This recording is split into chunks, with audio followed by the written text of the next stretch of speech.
Na paz do Senhor, nós queremos de antemão já cumprimentar todos os nossos queridos internautas com a graça e a paz do Senhor Jesus. Nós somos da Superintendência da Escola Bíblica Dominical, da Assembleia de Deus, da Convenção em Abreu e Lima, Pernambuco, pastor-presidente, pastor Roberto José dos Santos. E semanalmente sempre estamos aqui publicando alguns vídeos relacionados à Escola Bíblica Dominical. E agora nós iremos começar mais uma lição, uma nova lição, um novo trimestre, que vai falar sobre a escatologia. E, amados irmãos, estão animados para essa nova lição? Graças a Deus.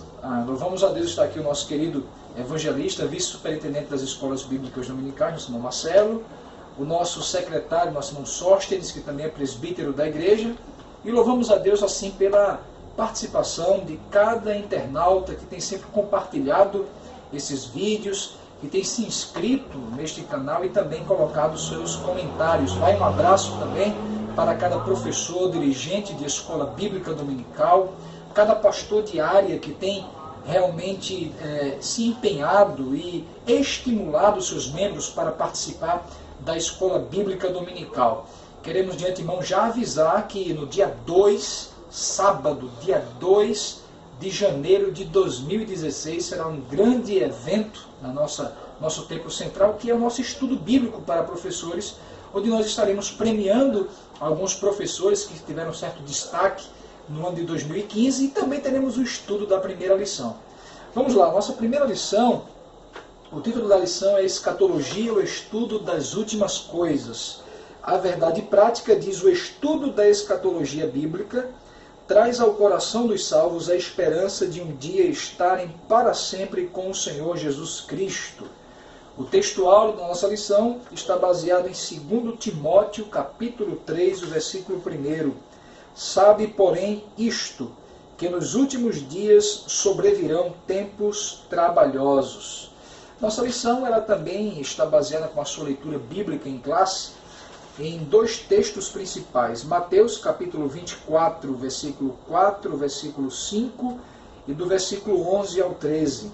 E o outro texto é 1 Tessalonicenses, capítulo 1, versículo 10. Muito bem, companheiros, essa aqui é a nossa lição. Temos aqui, na primeiro tópico da nossa lição, a ideia da definição do conceito do que seria escatologia. Até porque acredito que nas nossas igrejas nós teremos muitas pessoas que nunca estudaram sobre escatologia. Então, queria só que você trouxesse assim um conceito, uma definição, uma ideia do que seria escatologia. Bem, o próprio comentarista da lição, pastor Elinaldo Renovato, ele nos sugere uma definição a partir das duas palavras que compõem a palavra brasileira ou portuguesa escatologia. O escatos, do grego último, derradeiro, e o logos de estudo, mensagem, palavra. Escatologia, no caso, vem a ser o estudo, a descrição dos últimos acontecimentos ou das últimas coisas. Numa perspectiva bíblica, nós iremos abordar não só aqueles eventos referentes ao fim da humanidade, o fim da vivência da humanidade sobre esta terra ou sobre esta criação, como nós a conhecemos, mas também estados espirituais ou metafísicos do homem, o homem fora dessa natureza que ele tem hoje, a física, o estado de morte, a vida pós-morte.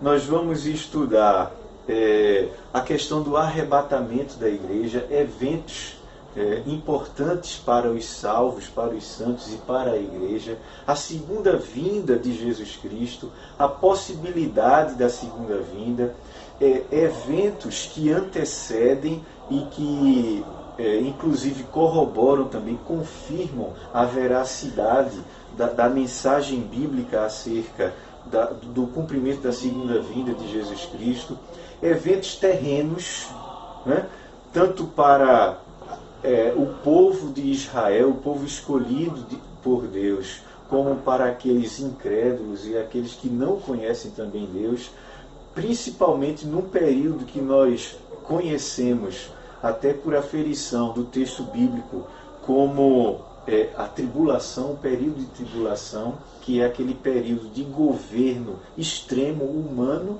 e de um homem que vai ser extremamente utilizado e inclusive vai incorporar o próprio maligno, o diabo, né?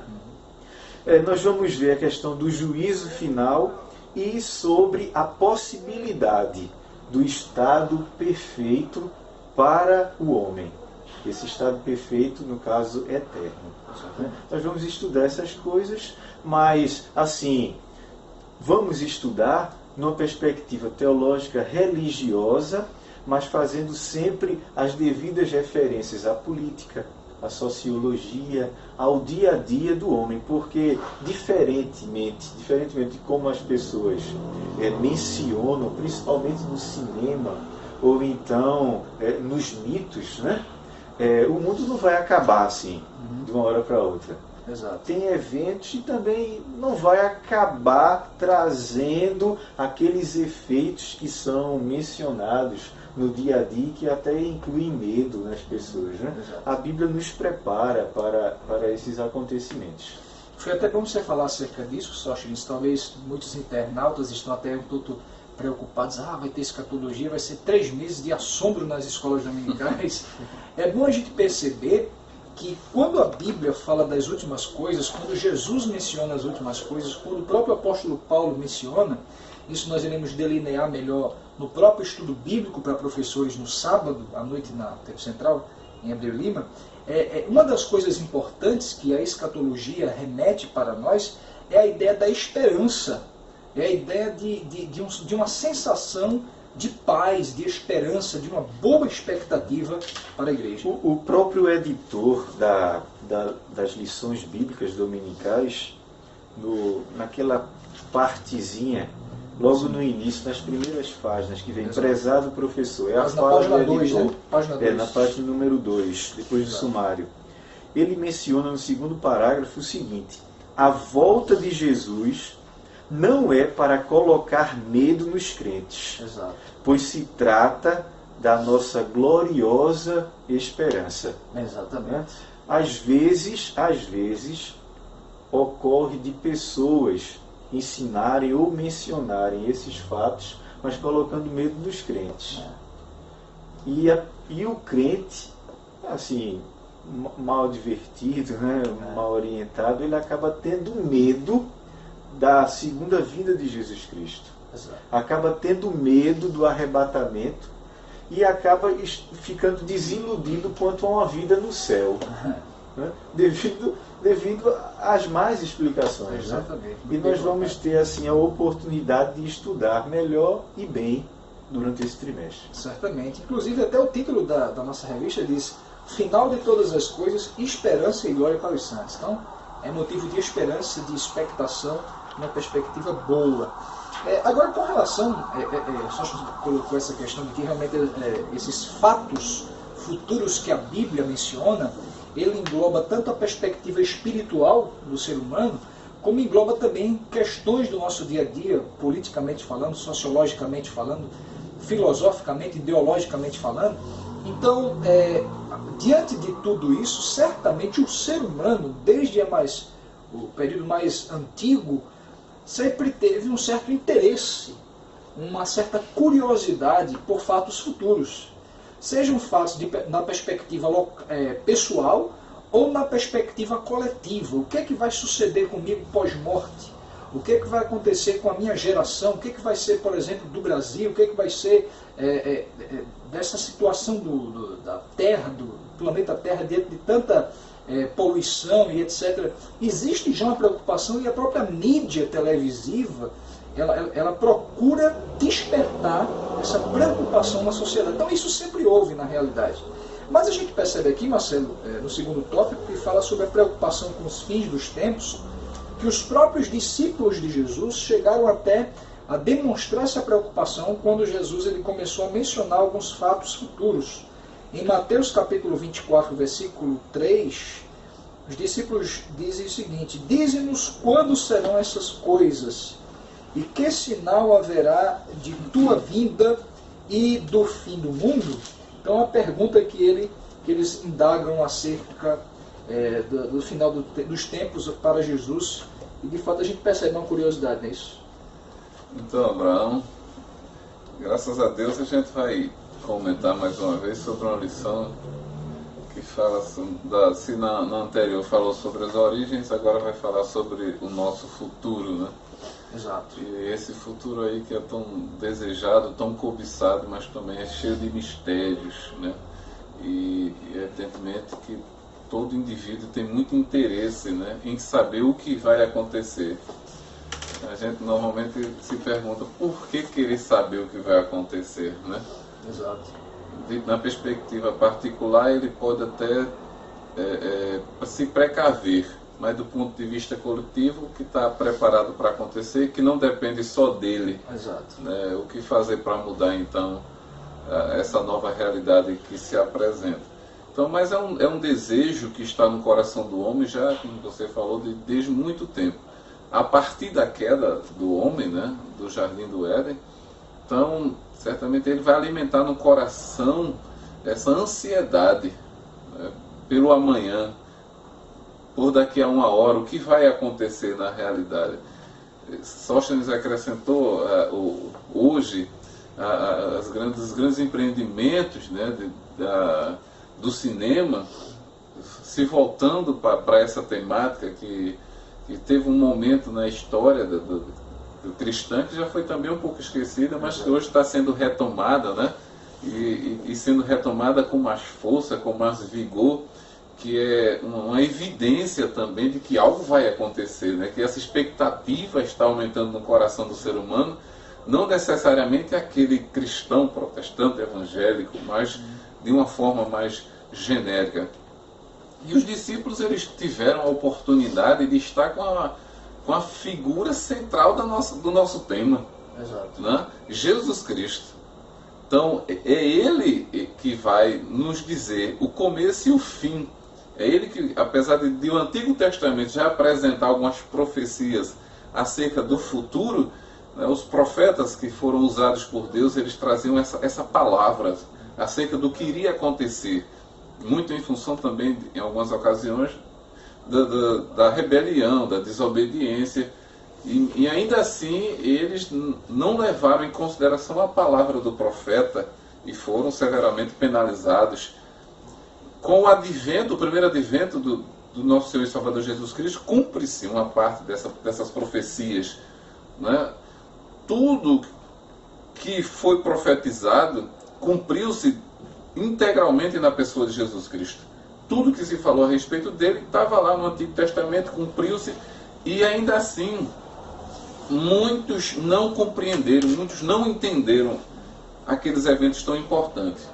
E os discípulos tiveram essa grande oportunidade de estar com Jesus Cristo, que é o tema central das Sagradas Escrituras, e é Ele que vai determinar os períodos, as datas e os momentos em que esses eventos vão acontecer, justamente em torno da sua pessoa, em torno da sua mensagem. Fazem 3 perguntas em que Jesus vai responder as 3 perguntas, não da maneira que eles desejam.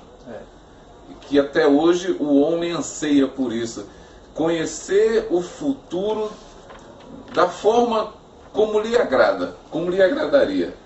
Mas Jesus vai transmitir uma mensagem, a grande mensagem, conhecido, né, o grande sermão escatológico, né? Ou seja, o seu primeiro advento ao seu segundo advento, muitos momentos vão descrever e vão dar uma clara evidência de que o seu sermão está se cumprindo e de que nós devemos estar muito atentos para o que, ainda que não saibamos o dia ou a hora com precisão, mas sabemos que há de acontecer aquilo que o Senhor falou, ou seja, o seu retorno, né? Exato. Porque tudo vai se voltar para o retorno do Senhor Jesus Cristo agora, esse segunda volta, né, para buscar a sua igreja. Agora, quando isso se dará, ninguém sabe. Agora, interessante, você falou uma coisa, algo muito interessante no início da sua fala. Ou seja, ninguém na perspectiva humana. Exato. Se bem que isso aí também vai ter que ser discutido, né? Muito bem. E a gente percebe que ainda assim a figura central, você falou no início, da escatologia é Jesus. Porque os fatos futuros não teriam nenhuma importância se a gente não tivesse a perspectiva cristológica. Que Jesus é o centro da mensagem divina. E aí o que alguns teólogos colocam, justamente essa questão da escatologia realizada e a escatologia ainda não realizada. Ou seja, as promessas que haviam acerca do Messias, de fato, foram realizadas em Cristo. Ele se manifestou e cumpriu muitas promessas, mas esse mesmo Cristo, ele lança novas perspectivas escatológicas, ele lança algumas promessas a mais. Mas aí, tanto você como Sóstenes falou dessa questão da cinematográfica, e a gente percebe, claro, que o cinema ele vive de bilheteria. E certamente o cinema jamais irá lançar algo se esse algo de fato não estimule, não lance no coração do povo interesse.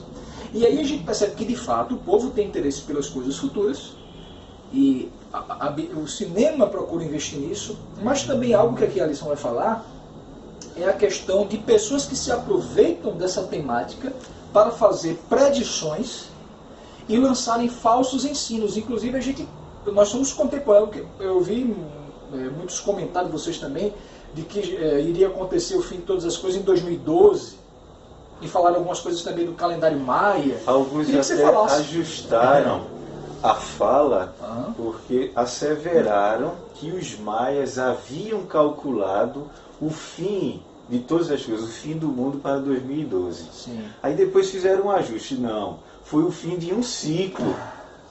Eles calcularam um ciclo, tanto astronômico, como um ciclo espiritual deles, né? Um ciclo social, né? Subjetivo.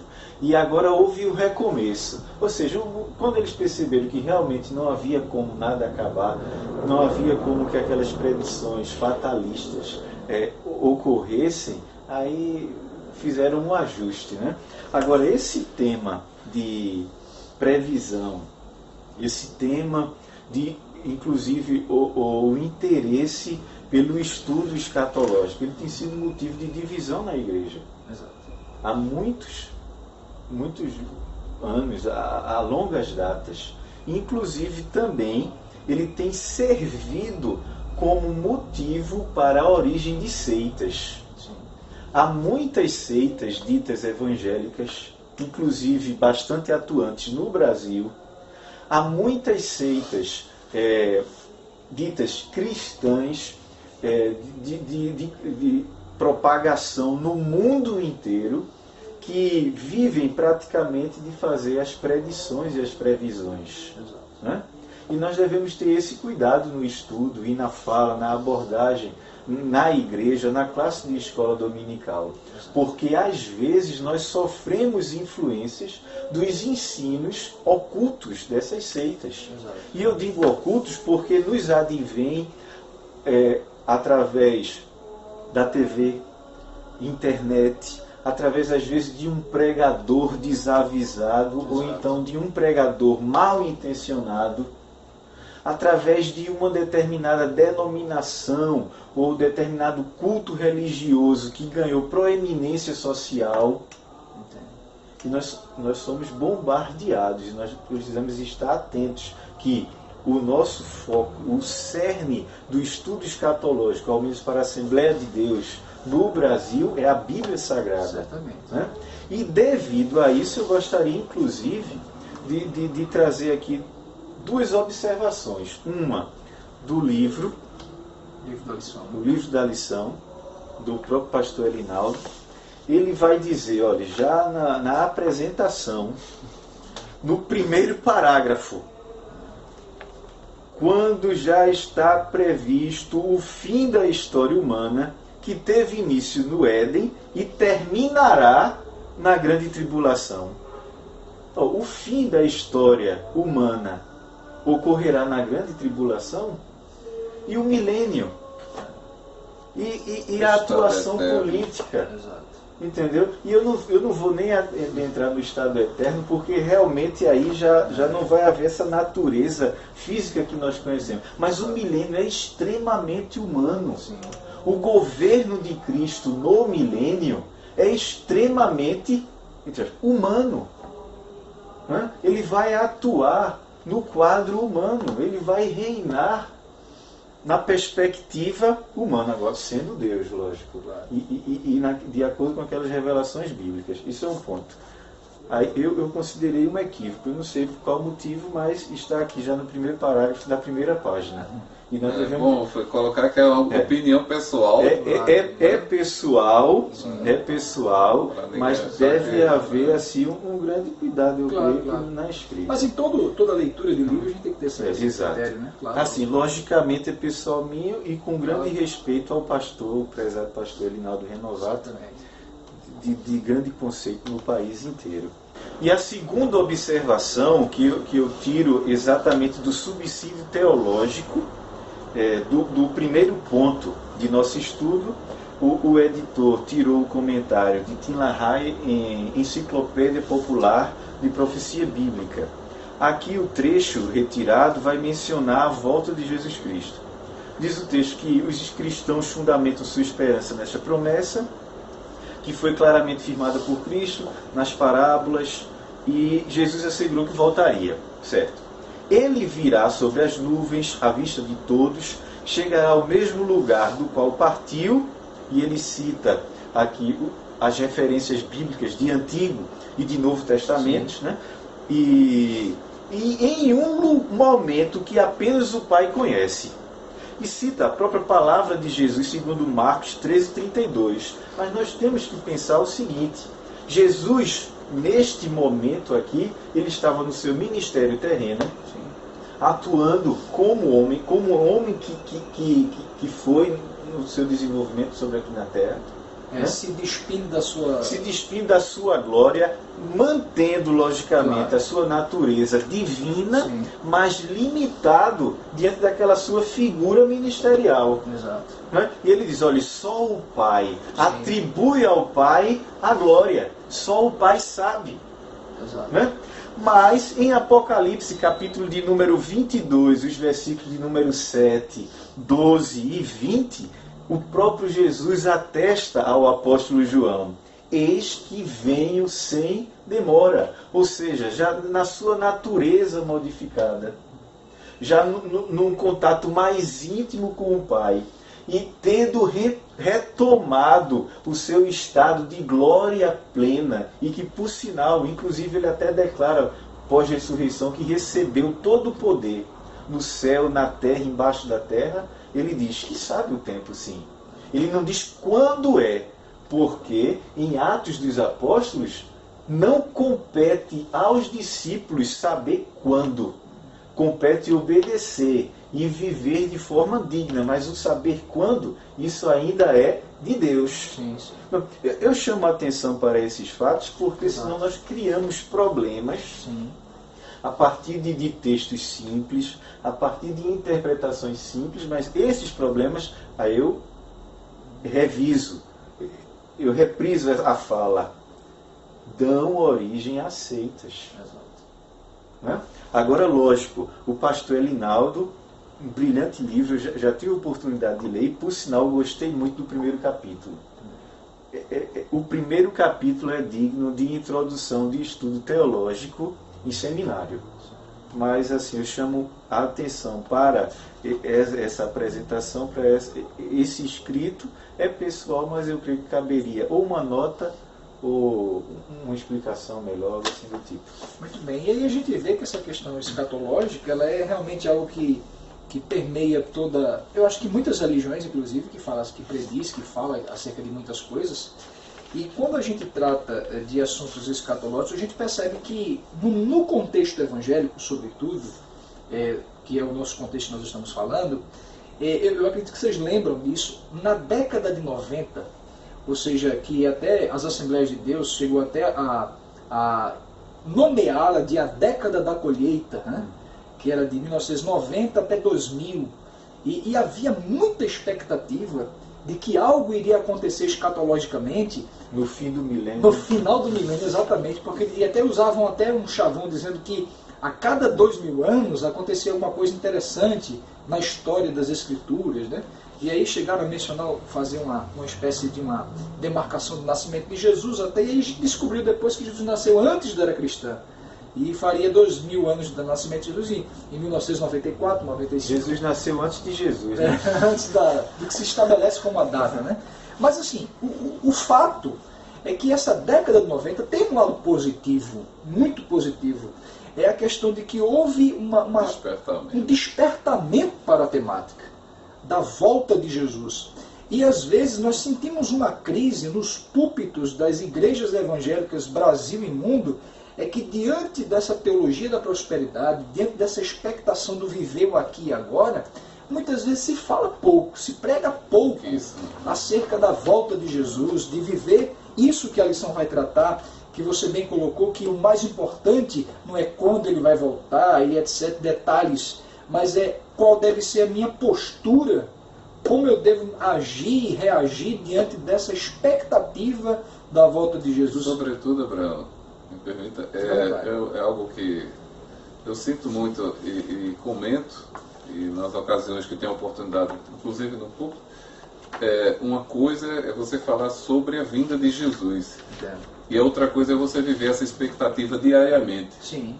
Porque o que eu digo é você fazer seu projeto do dia, a sua agenda, olhar a sua agenda, mas será que na sua agenda ali daquele dia existe a possibilidade da volta de Jesus e você não honrar determinados compromissos? Então às vezes a gente viver essa expectativa, essa ansiedade, desejar este dia, é assim que a gente tem que viver, assim que um cristão tem que viver. É como um jovem que marca o casamento, esse dia vai chegar, e viver intensamente esse desejo, né? A gente não sabe exatamente o dia que Jesus vai chegar, vai voltar, mas a gente sabe que ele vai voltar, e é viver essa expectativa, talvez até semelhante àquela dos primeiros cristãos, né? Viver de forma tão intensa, que acreditavam que Jesus voltasse naquele momento.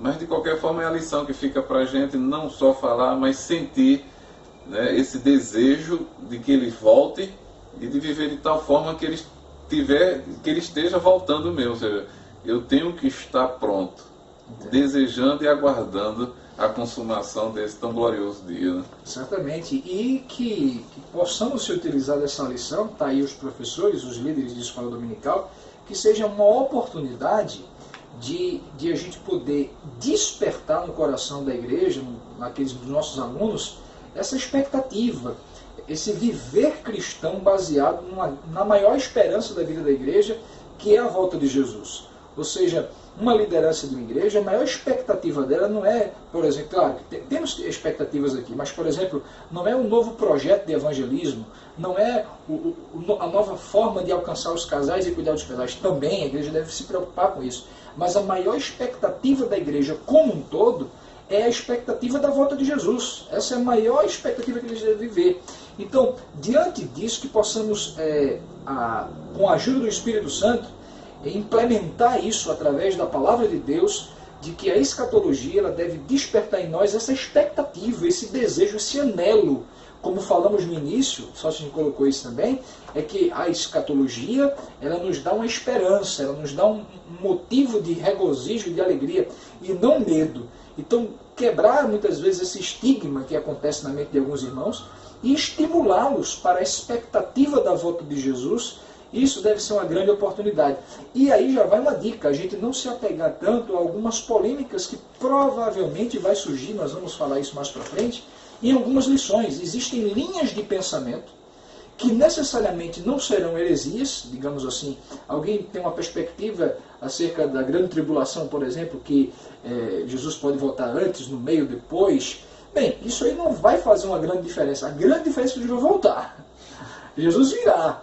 Claro, então, que a gente possa pegar esses aspectos essenciais dessa teologia, desse aspecto da teologia que é a escatologia, para firmarmos o nosso coração, com certeza. Mas aqui, a nossa lição ela já vai começar a tratar sobre isso. Eu queria que Sóstenes, já que ele está até com uma coletânea de livros aí, o Marcelo também, queria que você depois mostrasse, apresentasse Claro, também. eu acho que a gente tem, até me perdoe, como você citou, as correntes, Sim. e a gente sabe que muitas outras pessoas, né, vão usar talvez, vão fazer citações Exato. de escritores que necessariamente não compartilham Da da mesma. nossa linha doutrinária, né, Exato. do ponto de vista escatológico. Como citação, tudo bem, né? Sim, sim, claro. Nesse confronto teológico, o que tem que ter cuidado é para não se acentuar demasiadamente Sim. e acabar se tornando um seguidor daquela linha que é diferente da nossa, né? Exato. Então, Vale a pena salientar que o autor da lição, o Elinaldo Renovato, ele segue a perspectiva teológica das Assembleias de Deus no Brasil Claro. todo, que é, obviamente, a linha teológica, que é a primeira que acontece aqui. E tem que ser dito que não é porque nós estamos sendo denominacionais ao Claro, extremo, claro. né, defendendo a bandeira, o pendão. Mas essa perspectiva é a que é a mais literal, ela se coaduna com a interpretação mais bíblica, da forma como a Bíblia mesma se apresenta, né? Ela chega a ser mais ortodoxa. E é por isso que nós aqui também estamos defendendo, que é a nossa linha, né? Exatamente. E aí a gente já pede a compreensão dos professores também, obviamente, se estamos numa lição que ela tem essa perspectiva, que nós sigamos e orientemos a perspectiva da lição, obviamente. Pode acontecer de um professor ou de um líder de escola dominical ter uma ideia, uma perspectiva teológica diferente dessa adotada? Sim, pode acontecer, tudo é possível. Mas eu oriento para evitar certos tipos de confusões nas salas de escola dominical. Você pode ter a sua perspectiva, mas você diz, olha, a lição, a perspectiva da nossa igreja, Da nossa denominação, e que o comentarista está colocando, você tem que explicar. É como muitas vezes no colégio secular, você vai, digamos, eu não sou, aí claro que é uma coisa bem diferente, mas diz respeito. Por exemplo, você tem uma grade curricular para apresentar. Você vai mostrar, por exemplo, uma perspectiva da criação evolucionista e criacionista. Você precisa, claro, esclarecer e elucidar aquilo que está ali na grade curricular.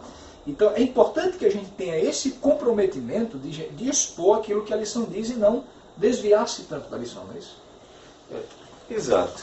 Assim, abordar e apresentar perspectivas diferentes em classe de escola dominical, eu acredito que seja bastante saudável. Exato.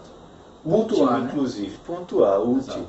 Agora, tentar inculcar, colocar na cabeça do povo, se bem que o ensino também tem isso, né? Exato. Uma das perspectivas de ensino é essa. Nós estamos discipulando as pessoas, os alunos, mas numa perspectiva bíblica e literal. Temos que colocar isso. Exato. Agora, sim, você falou algo que eu nem, se me permite, nem concordo tanto. Né? Quando você disse que determinadas interpretações talvez não aparentem ou não sejam heresias. Assim, depende muito, viu?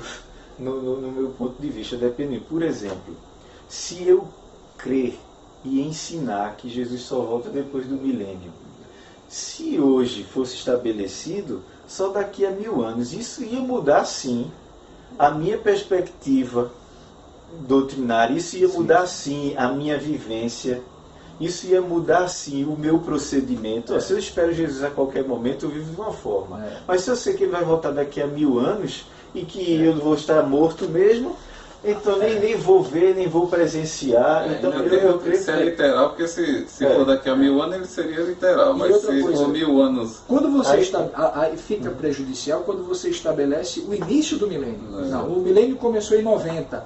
Aí tudo bem. Mas quando você não estabelece o milênio, aí tudo bem, pode voltar a qualquer momento. Quando começou o milênio, não sei, eu sei que... Para que os irmãos vejam que é muito delicado. É delicado, exato. É muito delicado, eu preciso ter muito cuidado. Sim. E o ideal é naquele famoso passo do gado. Sim. E devagar, mas com consistência. Claro. Né? E mostrando as perspectivas. E aí eu queria que você já aproveitasse, já que Sim. deve ter aguçado a curiosidade de alguns internautas, aqui há 4 perspectivas. Há a perspectiva futurista, que é a perspectiva da nossa denominação, há a perspectiva histórica, há a perspectiva preterista e a simbolista. São 4. Eu queria que você já esclarecesse essa questão da perspectiva futurista, que ela está subdividida, né? Se pudesse explicar futurista, cada um. Bem, essa divisão, ela não é do comentarista da lição. Claro, claro. Né? É uma divisão já tradicional do estudo escatológico, é mencionada em livros, em vários autores, inclusive por autores que têm uma perspectiva bem diferente da nossa. Exato. Mas, assim, são perspectivas de estudo. Né? Quanto a futurista, o próprio nome já diz, olha, a previsão de futuro, não agora, mas sim, o futuro. A interpretação considera que a maior parte das profecias ainda vai se cumprir. Boa parte de profecias bíblicas cumpriram-se e estão se cumprindo. Né? Nós acompanhamos no noticiário o dia a dia de uma grande profecia bíblica, que é o Estado de Israel, né? Refundado em 1948. Nós estamos lá vendo todos os dias os noticiários e podemos acompanhar o cotidiano de um grande cumprimento profético. Conhecido também de relógio escatológico. É o relógio escatológico, bíblico, inclusive. Né? Então, na perspectiva que temos, que cumpriu-se, está se cumprindo, mas uma outra boa parte ainda está no porvir. E é exatamente isso que está no porvir que interessa para a igreja do presente. Para a igreja de 200, 300 anos atrás, isso que nós estamos vivendo aqui era do interesse deles e estava longe e já não se sabia. Bem, aí há uma subdivisão também quanto na perspectiva futurista, quanto à previsão da ocorrência, do cumprimento dessas profecias. A lição vai tratar sobre o pré-tribulacionista, que são aqueles que creem e aguardam a vinda de Cristo, e creem assim, antes do estabelecimento do governo humano ao extremo, com a forte influência diabólica, durante o período da tribulação. Aí vem outra questão interessante, para vermos como é delicado. Aí vai ter gente que vai mencionar só tribulação, vai ter gente que vai falar de grande tribulação, e eu ainda, olha, eu não sou tão velho, mas eu ouvi muito sobre a pequena tribulação, e gente ensinando, inclusive, datando, fazendo a diferenciação entre pequena, grande, antes. Tal. O certo é, Jesus vai voltar, de acordo com essa perspectiva, antes daquele período de 7 anos de governo do anticristo. Certo. Tem uma futurista pré-milenista, né? Tem a futurista pré-milenista, mas, assim, são aqueles que creem e basicamente, quase todos os futuristas são pré-milenistas, basicamente. Né? Por quê? Porque creem que a vinda de Jesus vai ser antes do estabelecimento do milênio. E, logicamente, que antes do milênio tem a tribulação, que é o governo do anticristo. Ou seja, a lição vai ser desenvolvida em cima desse pilar aqui, né? Exato. A lição já vai... milenista e tribulacionista. Mas vai mencionar que existem os midi-tribulacionistas, ou, segundo algumas literaturas, meso-tribulacionistas. Exato. Que Jesus voltará no meio da tribulação. E é exatamente aquilo que eu falei, que eu ainda acompanhei alguém dizendo de pequena, de grande tribulação, dizendo que a pequena. Alguns diziam que era antes dos 7 anos, alguns diziam que eram os 3 anos e meio primeiros, a primeira metade, e a segunda metade é grande tribulação e tal. Essa é a crença. Também existem os pós-tribulacionistas. Vejam, ainda não começou o milênio, mas passou a tribulação, a igreja vivenciou a tribulação e agora é arrebatada. Pós-tribulação. Exato. Antes do milênio, mas Antes depois do da milênio, tribulação. mas depois da tribulação. É por isso que eu digo que, basicamente, Todas as suas todas turistas. as futuristas, ou quase todas as futuristas, eu não vou ser tão taxativo, porque há muitas correntes de interpretação, e inclusive através de um arranjo matemático você pode chegar aqui, olha, e fazer... Agora, um detalhe é que todos creem na volta de Jesus. Isso é o mais importante. Pelo menos, A referência... pelo menos na nossa referência bíblica evangélica, sim. Exato. Mas, considerando que dentro da cristandade Sim. existem grupos que eu já li a reportagem, um monsenhor romano acusou alguns da Cúria de nem acreditarem em Jesus Cristo. Se não acreditam em Jesus, imagina se ele vem ou não. Exatamente. Então tem essa coisa. Na questão histórica, eles já consideram que o livro de Apocalipse é totalmente obsoleto, no sentido de que já tudo que Apocalipse revela, já na realidade já se cumpriu, não é isso? E aí tem a perspectiva também preterista. Ou passadista, né? Ou Como passadista, né? E aí eles vão dizer que, para eles, muitas vezes, a grande tribulação, ou a hora da tentação que há de vir, na vinda de Jesus e tal, e outros assuntos tais, estão relacionados a períodos já anteriores, assim, não tão que vão ser tão futuros ainda. Mas essa tem essa simbolista. Eu queria que você falasse um pouco sobre a questão dessa simbolista aí. Essa é meio... Essa daqui é que pega mais, porque depende muito da forma como você vai interpretar Apocalipse. Né? Se literal, se alegoricamente. Exato. Né? Isso aqui... Então nós percebemos que simbolista, alguns autores consideram também como idealista. Entendo. O autor aqui também vai mencionar que é espiritualista. Sobre essas perspectivas, eu gostaria até de mencionar... Pode mencionar alguns livros? Olha, Depois Marcelo... Alguns até têm cobrado. Eu vou voltar, viu, para o simbolismo. Tudo bem. Tudo bem. É rapidinho, Marcelo. Tem esse livro aqui. Assim, é conhecido. Eu gosto da parte histórica dele. Introdução. A perspectiva teológica dele, qual é? Aí exatamente, nós vamos ter que ter cuidado quanto à perspectiva, porque ele vai alegorizar muito. E ele não tem a perspectiva nossa, de pré-tribulacionista, pré-milenista, entendeu? Mas a sua leitura quanto ao quadro histórico de construção da interpretação escatológica, aí é útil. Certo. Né? Eu trouxe também esse aqui de Roy Zuck, que até tem livros dele publicados pela CPAD, mas ele vai trazer um capítulo exatamente abordando os vários quadros de interpretação bíblica. Eu creio que seja de grande utilidade quem puder adquirir ou acompanhar a interpretação bíblica.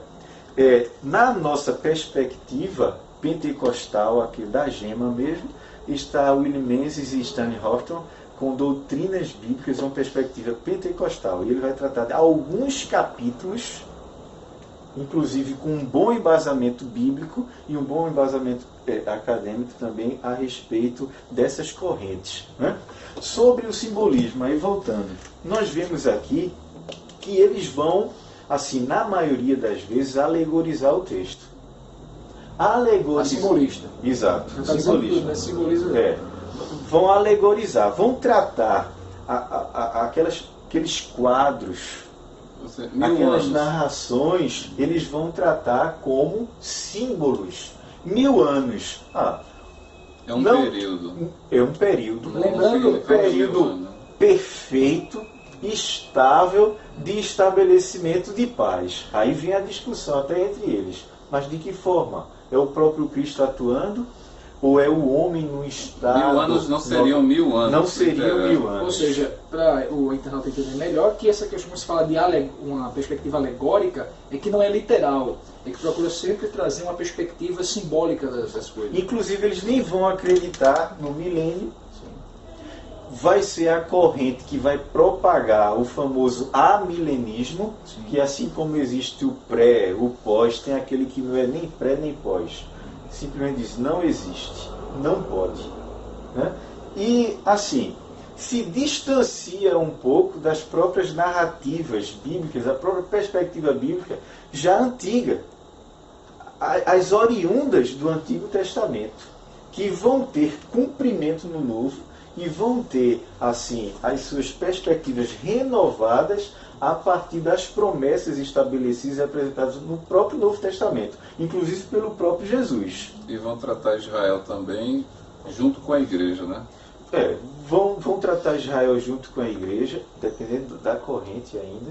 Né? Alguns, hoje, inclusive, nem tentando ser politicamente corretos, nem são tão pró-Israel, nem acreditam tanto na promessa de Deus como estabelecida no Antigo Testamento para o povo de Israel, nessa tentativa de ser politicamente correto e de ser o mais científico possível e de se utilizar de meios de interpretação mais oriundos da filosofia, que são corretos, mas assim, mais oriundos da filosofia ateísta do que da filosofia e da teologia bíblica. Muito bem. Eu queria pedir para o Marcelo apresentar alguns livros que ele julga interessante, já deixando suas considerações finais. Logo em seguida, o nosso querido Sóstenes também vai deixar suas considerações. E vejam só, os internautas, que é uma temática que envolve estudo, análise, e que a gente deve muitas vezes falar, pontuar essas linhas, mas não perder o foco da lição, senão a gente vai passar 1 hora na sala de aula e não vai falar nada de maneira tão importante para os nossos alunos. E a semelhança da lição passada, o grande objetivo é alicerçar cada vez mais a nossa fé. Claro, claro. Né? Sobretudo a nossa fé.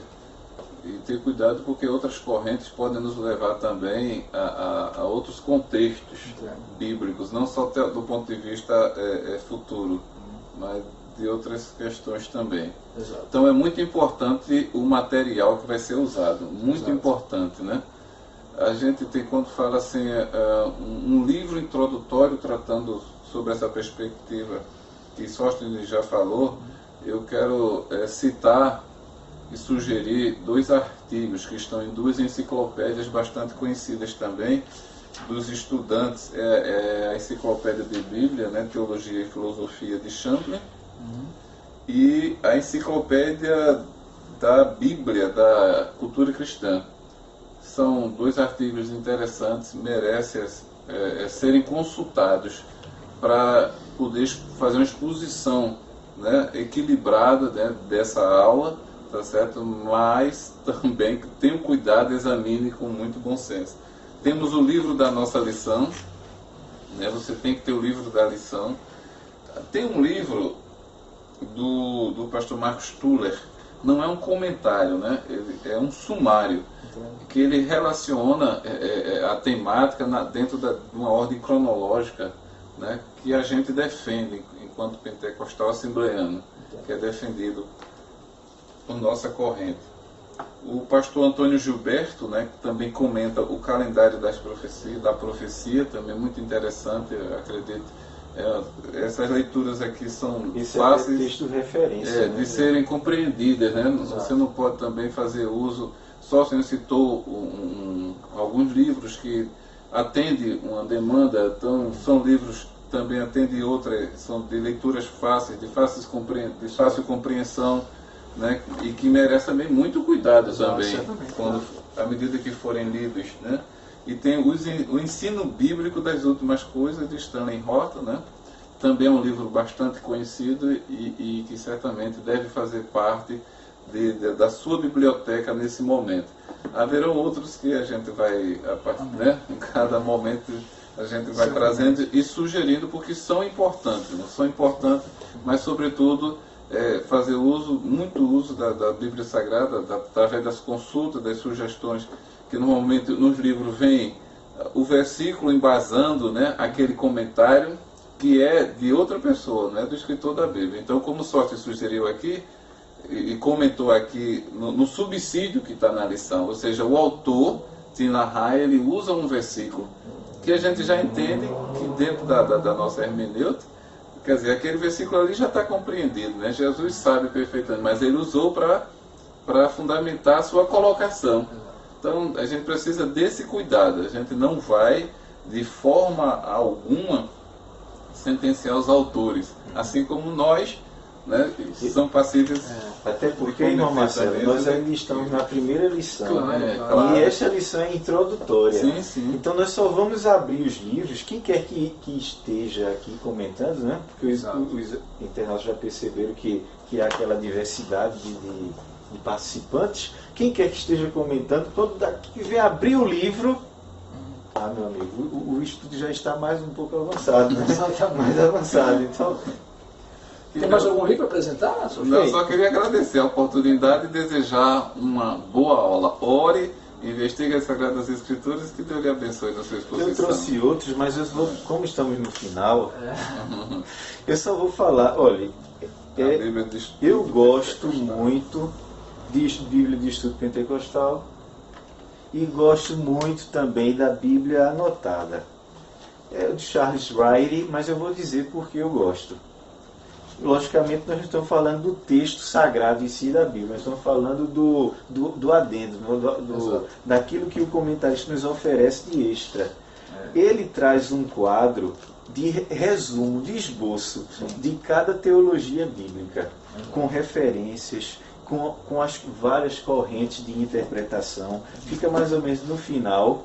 Já depois do livro de Apocalipse, ele vai tratar doutrina por doutrina bíblica, e eu vou confessar, diante de uma aula, diante de um comentário bíblico, diante de uma pregação, ajuda muito. E o quadro de escatologia, eu creio que seja de grande valia, porque vai trazer de forma resumida e esboçada, tópico por tópico, aquilo que nós vamos estudar durante todo o trimestre. E ele tem um cuidado de apenas apresentar. Ele não vai dar tanto juízo de valor, embora nessa questão ele também seja assim, inclusive aconselhável, porque em quase 100% ele vai ser numa perspectiva assim, bem parecida à pentecostal.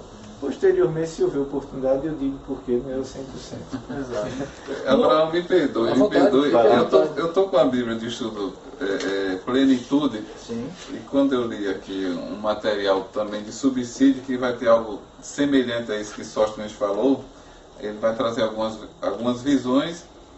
E interessante que são os mesmos versículos que são usados para defender a linha que nós cremos. São os mesmos versículos.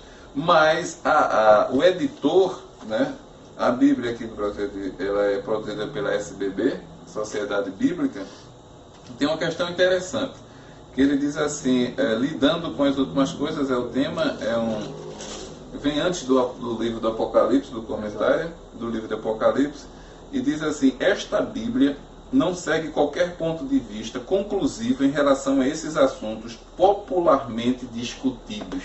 É uma Bíblia boa, mas de estudo, mas temos que ter esses cuidados, né? Tem um livro também, um livro de teologia sistemática, que se assemelha um pouco também com a nossa perspectiva teológica, que é o do Clarence Thyssen, que é Palestras em Teologia Sistemática. Muito bom. Muitas vezes a perspectiva escatológica dele, se os irmãos verem lá o capítulo sobre escatologia, muito parecido, ele traz muitas informações, se puderem adquirir também, né? E ele tem um texto dinâmico, né? Que dá uma leitura assim atrativa. Você vai conseguindo compreender sem ter determinados entraves. É muito interessante. Então é isso, nós queremos agradecer de antemão já a cada telespectador, a cada um daqueles que estão a nos assistir. Eu digo telespectador porque tem pessoas que já me disseram que estão baixando os vídeos, colocando no pendrive e na televisão para ficar maior e ficar melhor, mais confortável. Amém. Usem a criatividade, divulguem, disseminem, e estamos aqui para aprender juntos uns com os outros. Coloquem suas opiniões, coloquem suas dúvidas, estamos aqui para juntos podermos estudar mais uma lição. Então, aguardamos, se Deus permitir, a segunda lição, estarmos aqui juntos, divulguem esse trabalho, e eu quero ver cada professor de escola dominical no próximo dia 2 de janeiro de 2016, para o nosso primeiro estudo bíblico desse ano de 2016. Teremos estudo para todas as faixas etárias e certamente será uma bênção. Que Deus abençoe a todos e até uma próxima em nome de Jesus. Amém.